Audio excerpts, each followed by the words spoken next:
પહેલગામમાં આતંકી હુમલાને લઈને એક મોટો ખુલાસો સામે આવ્યો છે। પહેલગામના આતંકી હુમલાને લઈને એક પછી એક મોટા ખુલાસા થઈ રહ્યા છે। મંગળવારે કાશ્મીરના પહેલગામમાં થયેલા આતંકવાદી હુમલા અંગે ચોંકાવનારી માહિતી સામે આવી છે।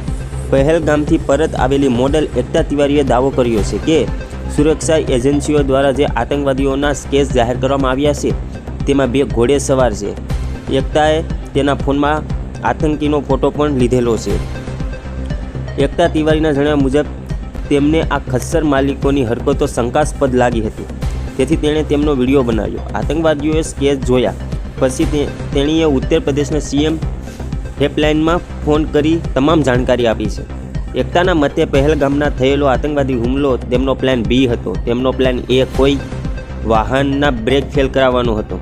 તેઓએ આતંકીઓની ફોન પર વાતચીત પણ સાંભળી હતી, જેમાં આ શંકાસ્પદ આતંકી હથિયારો વિશે વાત કરતા હોવાનો દાવો પણ કર્યો છે।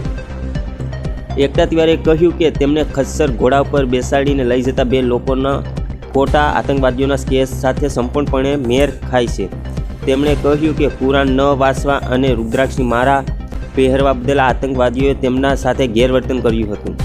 એકતાએ કહ્યું કે આતંકીએ તેમને અનેક સવાલો પૂછ્યા હતા, જેમ કે તમે ક્યાંથી આવ્યા છો, મૂળ ક્યાંના છો, ક્યારે અજમેર ગયા છો, ક્યારે અમરનાથ ગયા છો।